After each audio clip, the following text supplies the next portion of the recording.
When Macbeth became king, Banquo suspected that Macbeth did something illegal to obtain the title.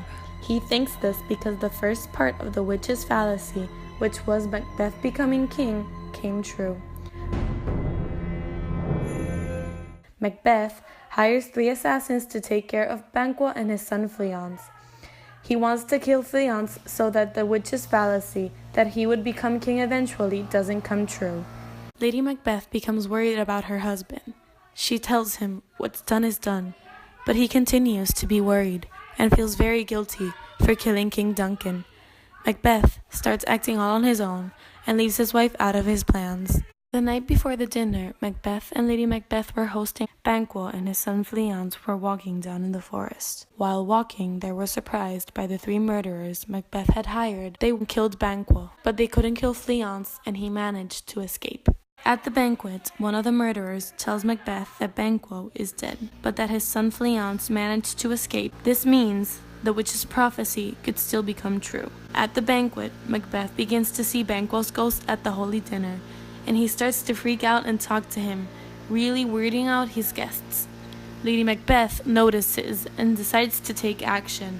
She demands all of the guests at the banquet to leave.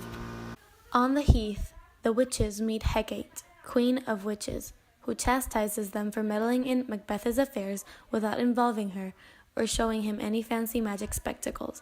She tells them that Macbeth will visit them tomorrow and that they must put on a more dramatic show for him to further make him believe the prophecies they tell him. When meeting with a rebel lord, Lennox reveals his doubts concerning Macbeth.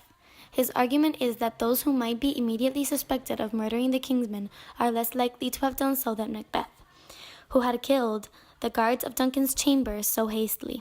Although Lennox is prepared to accept Macbeth's actions, he cannot help but feel deeply suspicious of him. The other lord reveals Lennox that Macduff has fled from Scotland to join forces with Malcolm in England. Moreover, they have requested help from England's King Edward the Confessor. Both Lennox and the other lord pray that God's vengeance may swiftly fall on the tyrannical Macbeth and that Scotland may return to peace once more. In a dark cavern, a bubbling cauldron hisses and spits, and the 3 witches suddenly appear. The witches are circling the cauldron, chanting spells and adding some ingredients to the stew. Hecate compliments the 3 witches for their work, and at that moment, just like the witches predicted, Macbeth enters. He asks the witches if they could reveal his prophecies to him. The witches go in order. First, a floating head will appear warning him to beware of Macduff. Then, a bloody child appears telling him that none of woman born shall harm Macbeth.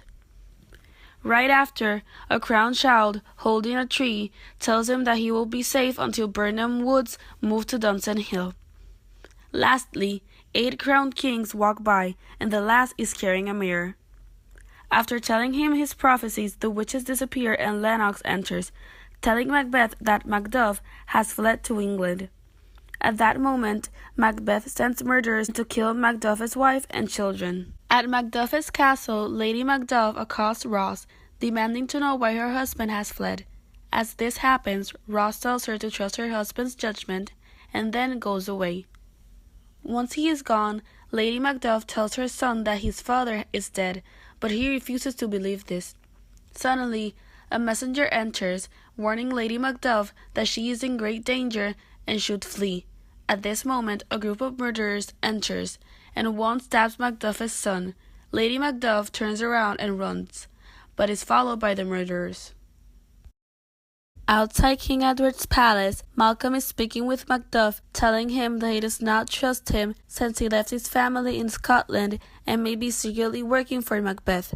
Malcolm rambles on about his own visits to see if Macduff is actually trustworthy. Malcolm says that he's not fit to be king, and Macduff initially disagrees, but then he cries out that Malcolm is not fit to govern. Macduff passed Malcolm's loyalty test. Suddenly, a doctor appears, mentioning that a crew of reckoned souls are waiting for King Edward so they may be cured.